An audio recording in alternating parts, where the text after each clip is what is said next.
Welcome back. Each week we bring you another edition of Dollars and Cents. That's right, and Tom joins us now from the Resource Center for today's financial advice. Tom, what do we need to know?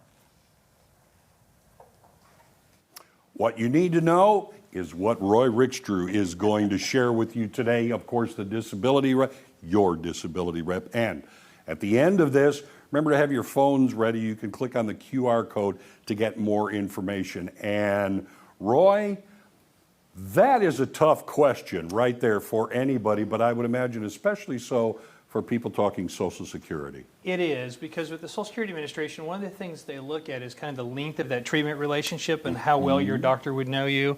Also the number of times that you've seen the doctor, right? You could have a doctor say he's totally and completely disabled, saw you one time when you were at your worst, and that opinion won't have a lot of bearing. Not a lot of record of it. Right. Where, if you've seen the guy 15, 20 times and he says it, it's a much more informed opinion. So we have to be careful when we go to switch doctors, because it does have a direct impact on your case. All right, there it is, all right? Yeah. The musts that are involved in this. Well, that's right. When we talk about your treating doctor, really any examining doctor that you've seen too, obviously their records need to support your claim or else you're going to end up with a denial. Right. They need to be consistent. And when I say this, they need to be internally consistent. So the beginning of the note and the end of the note need to read essentially the same. Okay. We can't have a situation where they deny back pain and they were there to see back pain. And I see that more often than you think in the medical records. They'll deny numbness, but then they'll be treated with gabapentin for numbness. And sometimes the records are just not very... supporting itself then, really. That's right. Okay. And then, of course, you want specialized feedback from the doctor, too, right? You want as good of records as you can get. You want very specific findings. You want to make sure that they note that numbness, the tingling, the radiating pain, etc., and not just a general back pain, because we don't know as a secondhand reader what back pain really truly means. Well, it probably would mean something different between us. So that's right. You can't have an objective kind of thing going there. Well, and in the general sense, if I'm advocating for your case, back pain means something different to me than if I'm on the other side at an agency that denies 2/3 of initial applications. There it is. Okay. So when you should consider switching doctors? Well, when your doctor's not supportive. And if you go in and tell your doctor, look, I'm having a hard time in the workforce, I'm thinking about filing disability, and the doctor says, well, you may need to look for a different opinion. Okay. All right. For sure. When they don't document your concerns thoroughly. And a lot of times this kind of parallels with the next one about rushing through examinations. I have seen records that just simply said client was a 58-year-old African-American female, and that was the entire note. Nothing about her condition, why she was there. Done. Well, exactly. But if it's not thoroughly detailing the things you're complaining about, then the secondhand reader can't see those in the medical records. True, and I know this is, personally, this is something my doctor sits, talks, he takes his time, and that's what you want. Sure.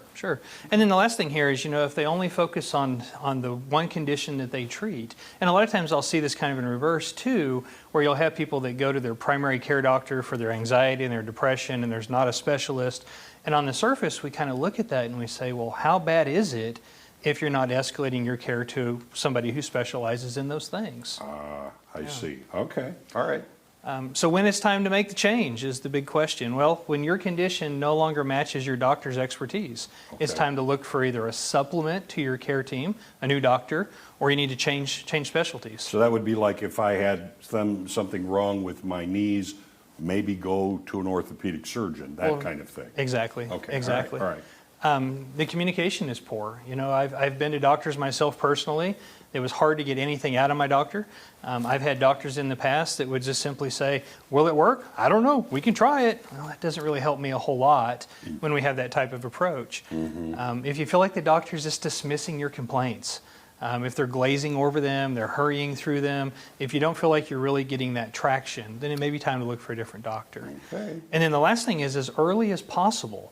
When you start to see red flags, because you want to have that time to build a new rapport with a new doctor, to get that experience so those records have more meaning. Of course, which goes back to some of the things you said at the beginning. Right. You've got to have a timeline going, so to speak. All right.